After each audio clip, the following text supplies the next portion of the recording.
there's this seedling, or there is this shoot sticking out of a pot of soil, and how ultimately it is up to us to grow that into a tree or into a full-blown plant. The message that I took from that is that nobody owes us the plant. Sometimes we're given a seed, we're given the opportunity for a beginning of something. It is up to us to move forward with it. It is up to us to realize it, to materialize it.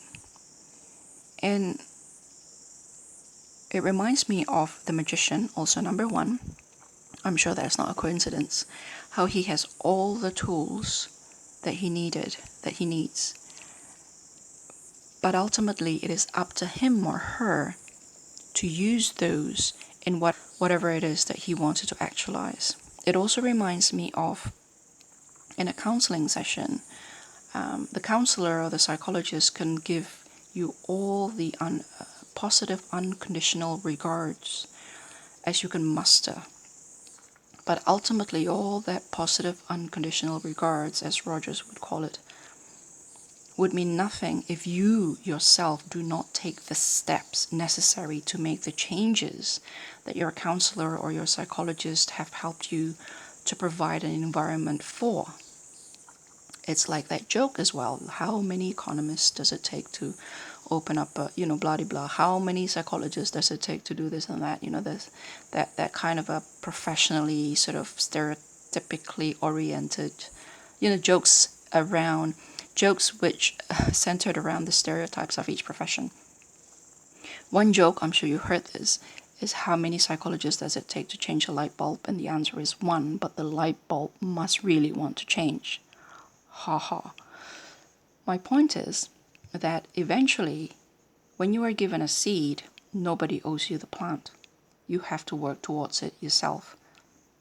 And after I think and reflected upon that, I look back at this particular illustration of the Ace of Wands, and suddenly what I see is that potential.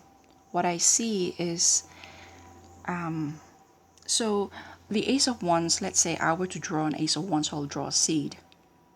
In this deck, however, the creator and the author, the artist, have presented the seed as a form of its potential, as in, this is what that seed could have become if you put the work in. And then that reminds me of these seeds and packages that you buy from garden centers. And the man here is a bit of a gardener. I don't have green thumb at all. Everything I touch seems to have died. So it reminds me of those packages of seeds. What you bought effectively, really, if you think about it, what you spend your money on is not really the seed. What you spend your money on is the plant that they've portrayed on the packaging, which tells you that these seeds, if you were to give it water and sun and love and care and good soil and good potting and whatever, it'll look like this. We didn't buy seeds. What we bought is what we saw, what we see in the picture on the cover of that packaging. That's what we bought. We bought watercress that looks like that.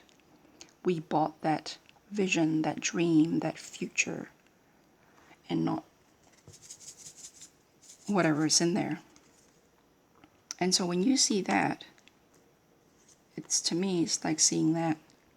Now, I would not have been able to go into all this layering if I had not gone through this first. All I could see when I saw that, before I checked out the phrases, the haiku, the couplets there, is how on earth is a full-bloomed branches of flower there is the Ace of Wands, other than the most basic association with a stem of flower or a stem of plant or something that shoots out of Mother Earth, as the cliche depiction of the Ace of Wands. I suppose I could read it like that, but it just felt so much more flat and two-dimensional compared to after I read that. Sprawling growth lurks among sullen truths. Push through the soil, set out, and take root. Do it. You are now given the seed. You have now been given the opportunity to begin. You have now been given the essence of something. It is up to you to realize it, to materialize it, to actualize it. Nobody owes you the plant. Nobody can or will do that for you. And I feel that is the most important message for me when I'm given a message such as the seed has been presented to you. Because to me personally, often we thought we have been given the plant and we really haven't. And this just reminds me of that in a way that no other depiction of the aces have reminded me. Because I kind of knew it's a seed. And I kind of knew from the tarot in black and white where the aces were placed at the end of the suit. So that the suit started with 2 and then it ended with 10 and then the quartz. And then at the end of that quartz is the 1. So after the 4 court cards or face cards and then the 1. To suggest very strongly that not only is it the beginning, a seed is not only the beginning, but it is also the culmination of the suit of everything, the beginning of everything and the culmination of everything, the summary of everything. It is the Fool is the beginning and the end. The Fool is before the Magician and also after the world. The Fool is before 1, but also after 21. Was it 21? 22? I can't remember. And so as you can see there, it's just so much more nuanced, layered, and multi-dimensional. And I really like that about this. But only after you pull the card, you put the image aside, go to the words, and then come back to it. Having to pull a card and then go to the messages in words first before going back to the illustration very much reminds me of an old-fashioned divination method. I don't know what it's called. Some of you may be able to let me know in the comment section below. All I know is that it's usually in temples and you have this tube, and in the tube are these little sticks, a whole bunch of them, and then you shake this tube like this in front of the altar as you offer prayer and incense and food and flowers and fruit and all sorts in front of the deity or in front of the particular gods or goddesses or god and goddess. And you keep doing that and you do that, and slowly all the little sticks inside the tube moves and moves around against each other, and slowly one of them will stick out and stick out and stick out. You keep shaking it and it'll stick out and fall. Once the thing fell, you pick it up. Take a look at the number or whatever. You go to the monk or whoever's in charge of this particular oracle system. Give them the stick and they'll have a look at the stick. I think there's a number or a code or something.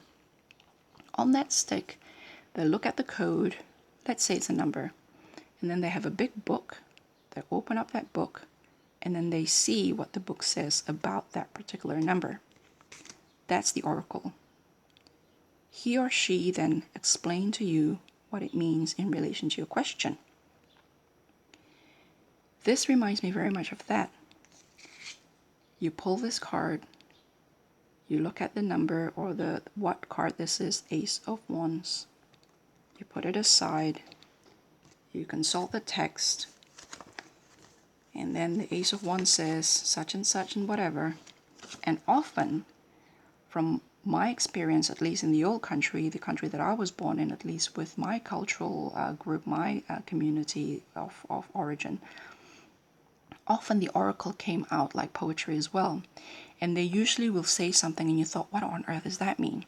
So for example, my maternal grandparents consulted an oracle about a wise person up in the mountains somewhere about a match for my aunt. This is in the olden days, in the 60s, when my mom and all of her siblings started growing up and finding mates, and they want to get married, and parents were very concerned about whether these are good matches.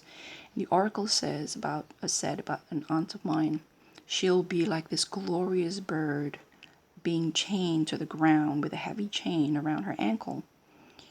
And my grandparents felt so sad, my mom said, but she was so in love with this man that they were married.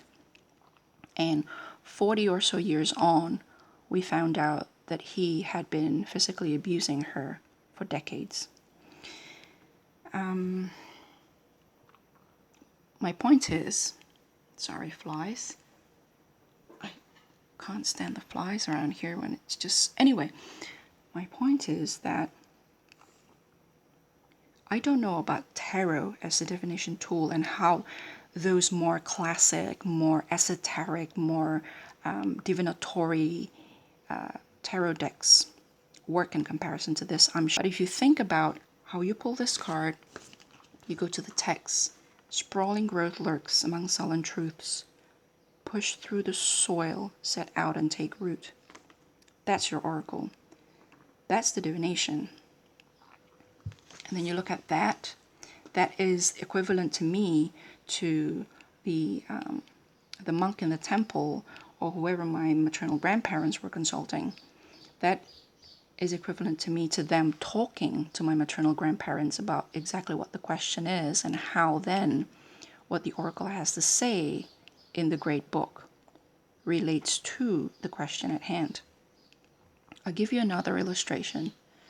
When my father was dying, my mom, especially, and my mom's family, was desperate to know what can be done to save his life. I had a very different belief system. I no longer believe in such things. I believe in higher power and other things. Again, topic for another video. But they consulted somebody who communed with the Virgin Mary, or what we think, or who we think is the Virgin Mary. Who knows what he was connecting with, or what he is still connecting to. But he would pray the Ave Maria, the whole, the Hail Mary, sorry, not Ave Maria, the Hail Mary, and he would meditate, and images would come to him. And so he said the images that came to him when we asked about our dad was that there's this big hall, and then there's this piano on the one side, there's crowds of people coming, streaming into this big building. And then he saw us lining up at the entryway, shaking hands with guests. I'm sorry, there's a really bad fly. Hold on.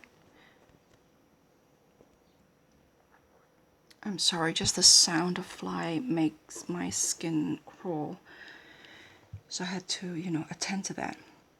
And, okay, I lost my train of thought now. That's right. So the oracle said that there's this big hall, and our family lined up. And we were seen in this particular vision as shaking hands with streams of guests. And he said there's a celebration that my dad was cured. When I picture that image in my head, in my mind, he was describing a funeral. He wasn't describing a celebration in a big hall. He was describing a funeral service. The musical instrument is common in churches, and it is common for the family to line up and greet guests who are coming to pay their respects, at least in the culture that I grew up in the community that I was born into. So, my point is that image is a bit like that image that was given to us. And our process with this image and with this particular, let's call it an oracle, shall we, for now? I mean, tarot is an oracle system. And this is more like whatever the poetry and this words that were taken from the oracle book, the book that these monks that I, whether are they monks? I'm not sure. Please correct me. The details are a bit fussy because although I grew up with this heritage, I don't actually grow up. It's not actually quite. It's not part of my daily life. It is usually very unusual, and I'm exposed to it through my extended family from my mother's side. So the details are a bit fussy. So that's like the thing that they pull out of the book, and this is more like the consultation that we would have afterwards. And it's also very much, it also reminds me very much of that images that these oracles, that these mediums or magicians, whatever you call it, I don't have the right term for it in English, and I will talk about that in a separate video. This constant difficulty that I have in trying to translate in English these people of great wisdom and of great magical skills that just does not translate very well into the English terms of magicians and witches and whatever. And so looking at this picture, this picture reminds me of that description given by the oracle to our family when my father was gravely, gravely ill while he passed away.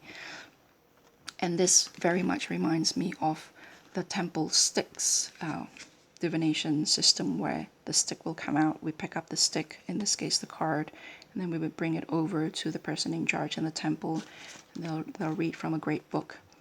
They'll read it out, and then we will discuss what it means. And then when I look back, after looking at the text, when I look back at the drawing here, it reminds me of that images that's given to us by another system, another kind of oracle, people who pray to deity, and then they come back with this image, and then it's up to us to make sense of the image. And so in that sense, it's probably the most divination-oriented deck I've ever owned. So I find that really unique. And so anyway, that's a follow-up thought on this particular deck here, and how it can also be brilliant in terms of more traditional divination, given the unique nature of this particular deck of cards over here by Leila and Olive. So I'll talk to you guys later. Bye.